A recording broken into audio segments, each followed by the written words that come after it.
Hello मेरे प्रिय प्यारे बच्चों, मैं डॉक्टर कृष्णा चतुर्वेदी। मैं कहना चाहिए हिंदी में आज थोड़ा सा आपको ज्ञान देना चाहूँगी, हिंदी में थोड़ा सा बताना चाहूँगी कि जो हिंदी का जो आपका हिंदी साहित्य का जो इतिहास है किस तरह से आगे बढ़ता है। हिंदी साहित्य के इतिहास के बारे में थोड़ा सा बताऊँगी।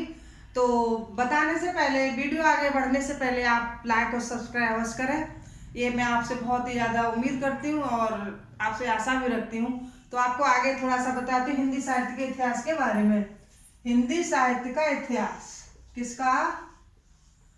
हिंदी साहित्य का इतिहास। देखिए, प्रश्न आता है हिंदी साहित्य के इतिहास को कितने भागों में बांटा गया है। हिंदी साहित्य के इतिहास को कितने भागों में बांटा गया है? तो आपके कितने भागों में? 4 भागों में बांटा गया है। कितने में? 4 भागों में। 4 भागों में बांटा गया है। तो सबसे पहले आता है आपका आदिकाल। आदिकाल। दूसरा आता है आपका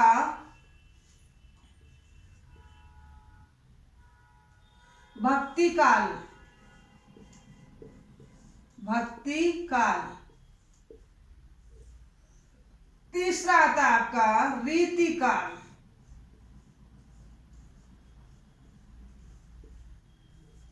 और चौथा आपका है आधुनिक काल। आधुनिक काल। ठीक है। अब जैसे प्रश्न आपके इस तरह से बनाया जाता है कि आदिकाल का और दूसरे नाम क्या है, आदिकाल को और क्या क्या काल कहा जाता है और कौन कौन से नाम से पुकारा जाता है।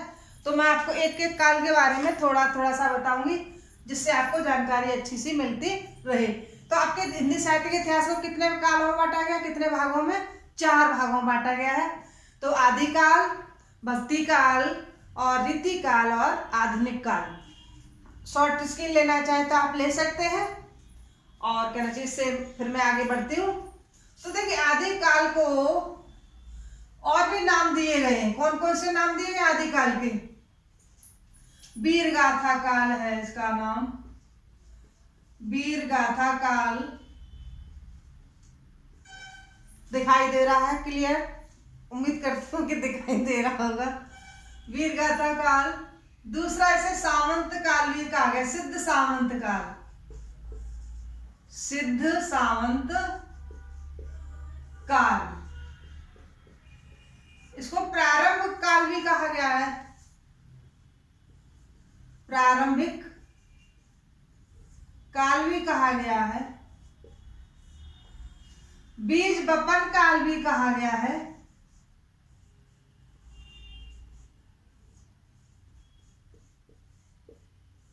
चारण काल भी कहा गया है। क्या कहा गया? चारण काल। तो 1 2 3 4 5 सिद्ध सामंत काल, चारण काल, बीज बपन काल, प्रारंभिक काल, वीर गाथा काल। किस रामचंद्र सूरी ने कहा है कि कहना चाहिए, राहुल साकेत ने कुछ कहा है और आपके गासर तासी ने कहा है। इस तरह से आपके अलग अलग विद्वानों ने अलग अलग नाम दिए हैं। तो जैसे कोई भी प्रश्न आ जाए कि वीर गाथा काल का नाम दूसरा क्या है? आदिकाल। आदिकाल के दूसरे नाम क्या है? ये सारे आपके 5 आपके इसमें माने जाते हैं। अब देखिए, इसके नाम से पता पड़ता है कि आदिकाल को आदिकाल क्यों कहा गया है, वीर गाथा काल क्यों कहा गया। अब वीर गाथा काल से तो पता पड़ता है कि इसके जो भी जितनी भी रचनाएं हैं, जितनी भी पुस्तकें जो लिखे गए, ग्रंथ लिखे गए हैं, सारे वीरताओं के ऊपर लिखे गए। वीरता को आधार बना करके लिखा गया। चाहे आपका पृथ्वीराज रासो हो, चाहे आपका दलपति खुमान रासो हो, कोई सा भी ग्रंथ होगा, लेकिन वो होगा किसके? वीरता का। इसमें चढ़ा बढ़ा करके अतिशयोक्तिपूर्ण वर्णन कर करके लिखा गया। क्यों? कि जो पहले के जो कवि होते थे राजाओं के आश्रय में रहते थे, तो राजाओं को प्रसन्न करने के लिए और इस तरह की रचनाओं का बखान किया करते थे। दूसरा आता है आपका रीतिकाल। क्या आता है? रीतिकाल। देखिए, आदिकाल के कवि थे, जैसे आदिकाल के कवि भी थे, जैसे पृथ्वीराज रासो है, कुमार रासो है, दलपति विजय है, आपके सारंगधर हैं, ऐसे बहुत सारे विद्यापति हैं, तो बहुत सारे रचनाकार हैं उस समय के वीर गाथा काल के। और रीतिकाल को दूसरा क्या नाम दिया गया? श्रृंगार काल। इसका अन्य नाम क्या है? श्रृंगार काल। ठीक है, या पूर्व मध्य काल भी कहा गया। इसको श्रृंगार काल के नाम से भी जाना जाता है। और श्रृंगार काल में क्या था कि परंपराएं थी, पहले सारे के सारे राजा भोग विलासों में मस्त रहते थे, व्यस्त रहते थे। तो जो उनके जो दरबारी कवि होते थे, राजा को रिझाने के लिए श्रृंगार परक रचनाएं करते थे, रचनाएं सुनाते थे, तो श्रृंगार काल नाम रख दिया गया। कोई भी काल का निर्माण होता है उस समय की परिस्थितियों को देख करके ही किसी का सृजन किया जाता है, नामकरण किया जाता है, इसलिए इसका श्रृंगार काल कह दिया गया।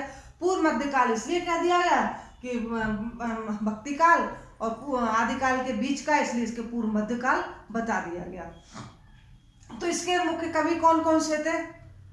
आपके बिहारी हैं, घनानंद हैं, पद्माकर हैं, सेनापति हैं, इत्यादि इसके रचनाकार हैं उस समय के। यही इनके कवि माने जाते हैं। उसका नाम आपका श्रृंगार काल क्यों रखा गया? क्योंकि सुंदर सुंदर नायिकाओं का वर्णन किया करते थे, तो आकर श्रृंगार काल का नाम, रीतिकाल का नाम श्रृंगार काल पड़ा। बिहारी ने एक दोहा भी राजा जयसिंह को, कहना चाहिए, राजकाज में मन लगाने के लिए एक दोहा भी लिख करके भेजा था। कौन सा था? आप सभी जानते हैं। नहीं पराग नहीं मधुर मधु, मधुर मधु नहीं विकास यही काल,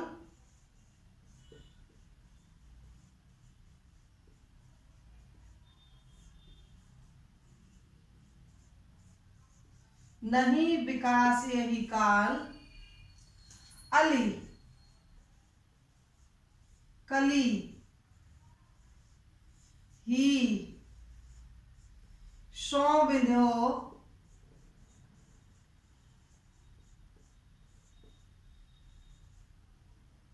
आगे कौन हवा।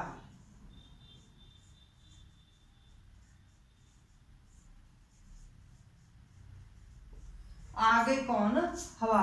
तो जो राजा जयसिंह थे, तो जो अपनी जो नई न्योड़ी स्त्री से विवाह कर लिया था, स्त्री क्या कर, लड़की से विवाह कर लिया था, कन्या से विवाह कर लिया था, तो सारा अपना राजपाट भूल करके और उसी के श्रृंगार में, उसी के कहना चाहिए प्रेम यौवन में भटक गए थे। राजकाज करना भूल जाते हैं। तो कवियों का दायित्व ही होता है, उनके जो दरबारी कवि को दायित्व होता है कि अपने राजा को सही मार्ग पर लाए, सही मार्ग दिखाए। तो उन्होंने इस तरह से एक दोहा लिख करके भेजा था, नहीं पराग नहीं मधुर मध, नहीं विकास यही काल, अली कली ही श्यों विंध्यो आगे कौन हवाल। अब मतलब इसका मतलब ही है कि उन्होंने एक भमरे को उसके संकेत करते हुए कहा था कि हे भमरा, अभी जो तू नई नई जो कली पर मंडरा रहा है, अभी पूरी तरह से विकसित भी नहीं है, नहीं इस पर कोई पराग है, न कुछ मधुर से कहना चाहिए पराग सुगंध है, और अभी इसका पूरी तरह से विकास भी नहीं हुआ है। नहीं विकास ये काल, अभी इस समय इसका कुछ विकास भी नहीं हुआ है। जब तेरा ये हाल है, अब जब तू इस पर इतना बिंधा हुआ है, इसी के आसपास मंडराता रहता है, अली कली सो बिंदो, यानी तू उसी कली से बिंद करके रह गया। लेकिन यही जब कली पूरी तरह से अपनी यौवनावस्था में, अर्थात जो उनकी जो रानी थी, जब पूरी युवावस्था में आएगी, तब तेरा क्या हाल होगा। तो राजा ने जब ये दोहा पढ़ा तो वो सचेत हुए और बिहारी जी को बुला करके उन्होंने उनको असरफियाँ भी दी, पुरस्कृत भी किया गया। तो कहना चाहिए इस तरह से श्रृंगार काल की इस तरह से रचनाएं कवि लिखा करते थे। तो इसका नाम, रीतिकाल का नाम क्या पड़ा आपका? श्रृंगार काल पड़ा। अब आता है आपका भक्ति काल। तीसरे नंबर पे क्या आता है आपका? भक्ति काल। भक्ति काल, भक्ति काल का दूसरा नाम क्या है? स्वर्ण काल। क्या है? स्वर्ण काल या स्वर्ण युग भी बोल सकते हैं। स्वर्ण युग क्यों है? कि जो हमारा जो देश जो पूरी तरह से परतंत्र हो चुका था, मुगलों के अधीन हो गया था, मुसलमानों के अधीन हो गया था, मुसलमान लोग उस समय हमारे भारत पर राज्य कर रहे थे, तो वो भी मुसलमान ऐसे थे, बहुत ही अत्याचारी थे कि बिल्कुल भी हिंदुओं को कुछ भी तुच्छ भी नहीं समझते थे। इतना अत्याचार करते थे कि बताया जाता है, इतिहास उठा के पढ़ो तो पता पड़ता है कि जो ऐसे ऐसे कहना चाहिए मुगल शासक थे कि उन्होंने हिंदुओं के मंदिरों को तोड़ करके, हिंदुओं के मंदिरों में जो देवी जो स्थापित होती थी उनकी मूर्तियों को तोड़ करके गौ मांस को उससे उससे तोला करते थे। तो इतने अत्याचारी थे। तो ये कहना चाहिए वो ऐसा युग था कि कौन क्रांति लाए, कौन उसमें वो करे। तो कबीर का वहाँ पर जन्म होता है। कबीर ने क्या क्या करना चाहा। कबीर को क्रांतिकारी कवि भी कहा गया, समाज सुधारवादी कवि भी कहा गया। क्यों कहा गया कि जो हमारे समाज में असमंजसता जो फैली हुई थी, तो किस तरह से उस असमंजसता को सामंजस्य में बदला जाए। तो उन्होंने दोनों हिंदुओं और मुसलमानों को एक करने की पूरी कोशिश की। उन्होंने बहुत सारे दोहे भी लिखे हैं कि काकर पाथर जोड़ के मस्जिद लई चढ़ाए, ताचड़ मुल्ला बांग दे क्या बहरा हुआ खुदाए। मुसलमानों के प्रति इस तरह से हिंदुओं को भी काफी उन्होंने लताड़ा। उन्होंने कहा कि पहाड़ पूजे हर मिले तो मैं पूजू पहाड़ घर की चाकी कोई न पूजा पीछ का है संसार। तो बहुत सारा कहना चाहिए कबीर ने बहुत अच्छा योगदान दिया। कबीर बिल्कुल पढ़े लिखे नहीं थे, लेकिन आज उनके ऊपर वो इतना अच्छा कार्य करके गए कि आज उनके ऊपर रिसर्च होते हैं, बहुत सारे शोध हो चुके हैं। तो उन्होंने समाज के लिए बहुत अच्छा काम दिया, बहुत अच्छा योगदान किया। उसी समय आपके कहना चाहिए तुलसीदास भी है। तुलसीदास भी औरंगजेब अकबर के समय के थे। कुम्मन दास, तुलसीदास, सूरदास, ये सभी क्या है उसी समय के सारे कवि हैं। तो स्वर्ण युग का उस कहना चाहिए आदि भक्ति काल को स्वर्ण युग कहा गया। अगर कहना चाहिए इसकी भी देखिए, इसको इस तरह से भी हम समझा सकते हैं। भक्ति काल को थोड़ा सा विस्तृत कर देते हैं।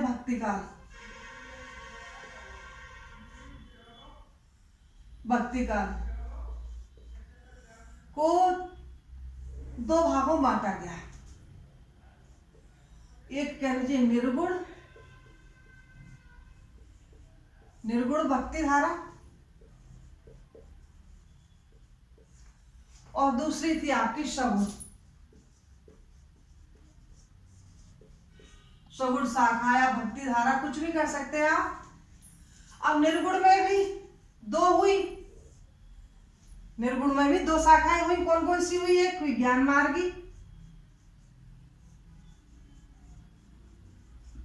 मार्गी शाखा, और इधर आपकी प्रेम मार्गी शाखा। प्रेम मार्गी शाखा सगुण में भी, जब निर्गुण में दो शाखाएं हुई तो सगुण में भी दो शाखाएं हुई। एक हुई आपकी कृष्णाश्रय शाखा, साफ लिखती हूं, दिखाई दे रहा होगा, कृष्णाश्रयी या कृष्ण भक्तधारा शाखा, और दूसरी हुई रामाश्रय शाखा। यानी जो राम को अपना ईश्वर मानते थे, जो राम की तरफ बढ़ रहे थे, राम को अपना सब कुछ मानते थे, वो रामाश्रय शाखा के अंतर्गत आए कवि। और जो कृष्णाश्रय, कृष्ण के जो पूजक हुए, कृष्ण को मानने वाले हुए, वो कृष्णाश्रय शाखा में हुए। इधर ज्ञान मार्गी कि जिसने उस निर्गुण ब्रह्म को, निर्गुण जो बिल्कुल निराकार है, जो दिखाई नहीं देता, सिर्फ महसूस किया जाता है, अवगत गत कछु कहत न आवे, वो सॉरी जिस तरह से कहा गया निर्गुण के लिए ही है, वो एक माना जाता है। तो जो कहना चाहिए जिसके सिर माथा नहीं, बहुत सारे उदाहरण है। तो वो निर्गुण जिसको मतलब बिना आकार का, जिसका कोई रूप है न रंग है, कुछ भी नहीं है, तो उसको निर्गुण धारा के अंतर्गत, तो उसमें किसी ने ज्ञान के द्वारा, अब जो आपके कबीरदास हैं, कबीरदास ने क्या किया, ज्ञान के द्वारा परमात्मा को प्राप्त करने की कोशिश की, परमात्मा को ज्ञान के द्वारा उन्होंने प्राप्त किया। तो वो ज्ञानाश्रय शाखा के अंतर्गत माने गए। इसके मुख्य कवि कौन है? कबीर। ज्ञानाश्रय शाखा के मुख्य कबीर। प्रेमाश्रय के मुख्य कौन है? जायसी। जायसी का क्या नाम है? मलिक मोहम्मद जायसी। अब जिसने प्रेम के द्वारा, जो जायसी थे, जो आपका पद्मावत जो लिखा गया, महाकाव्य लिखा गया, तो क्या उसमें प्रेम की तो प्रधानता बताइए, किस तरह से रत्नसेन पद्मावती को प्राप्त करने के लिए सिंघलगढ़ की राजकुमारी के पास पहुंच जाता है और किस तरह से अलाउद्दीन इत्यादि से बहुत युद्ध करता है और आखिर में जाकर के वो प्राप्त कर लेता है। तो जो पद्मावती है जो वो परमात्मा का रूप है और रत्नसेन है वो आत्मा का रूप है। तो प्रेम के द्वारा जिसने प्रभु को प्राप्त करना चाहा वो प्रेमाश्रय शाखा के अंतर्गत पहुंचते हैं। जो ज्ञानाश्रय ज्ञान के द्वारा भगवान को प्राप्त करना चाहा वो ज्ञानाश्रय शाखा के अंतर्गत माने गए। अब कृष्णाश्रय के मुख्य कवि सभी जानते हैं कौन है? सूरदास। सूरदास क्या है? कृष्ण शाखा के अंतर्गत आते हैं। और इसके मुख्य कवि कौन है? तुलसी। रामाश्रय शाखा के मुख्य कवि कौन है? तुलसी। और ज्ञान कृष्णाश्रय के मुख्य शाखा के कवि कौन है? सूरदास। तो ये आपको रचनाएं आपको पता ही होंगी कबीर की। जैसे आपका बीजक है, जगह कम है, बीजक में साखी शवद रमैनी कौन सी है? साखी शवद और रमैनी। साखी शवद रमैनी से बनता है बीजक। ठीक। जायसी की है रचनाएं। देखिए जायसी की रचनाएं हम यहाँ ऊपर लिख देते हैं, आप इसका पहले शॉर्ट स्क्रीन ले लीजिए। तो जायसी की रचनाएं इस तरह से है। देखिए जगह कम इसलिए लिखते इधर। जायसी की आपकी है पद्मावती, पद्मावत, पद्मावत, आखिरी कलाम,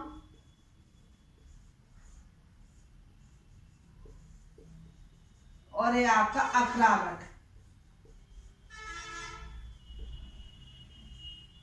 ठीक है, तीन रचनाएं किसकी है? ये जायसी की। जायसी मीन्स मलिक मोहम्मद जायसी। अब आपका आ जाता है इधर सूरदास। सूरदास की रचनाएं सूरसागर,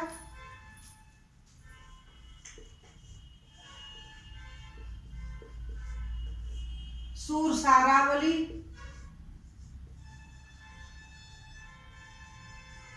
और आपकी साहित्य लहरी।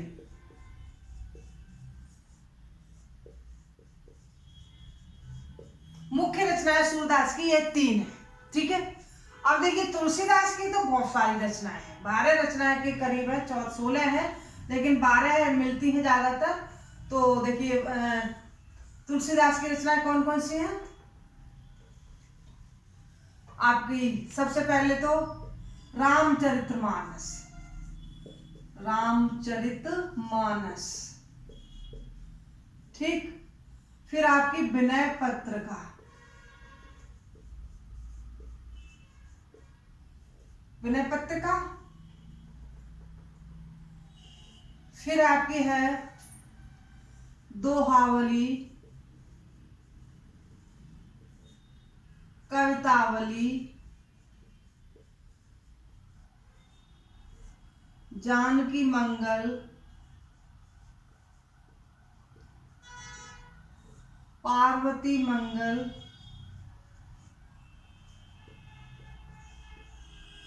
रामलला महछू,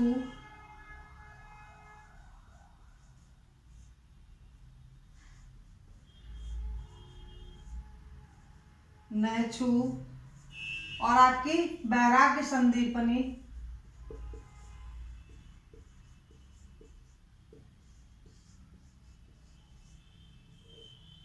बैराग्य संदीपनी। और भी दो चार रचनाएं और हैं, मैं कहना चाहिए वो राम सलाका है, इस तरह से और इनकी है। तो ये आपका क्या हो जाता है? भक्ति काल हो जाता है। भक्ति काल की ये सारी रचनाएं आपको की जाती है। ठीक है। अब इसके बाद आता है आपका क्या आता है? आधुनिक काल।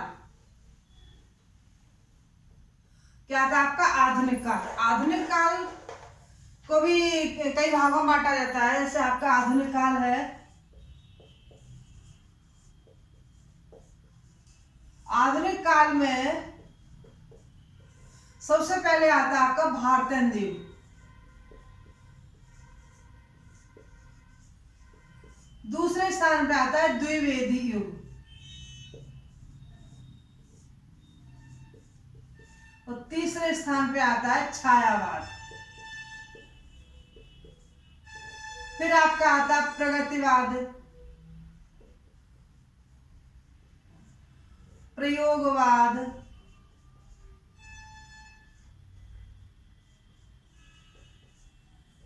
छायावादोत्तर जो चला जाता है द्विवेदी युग, फिर आपका प्रेमचंद युग भी आता है।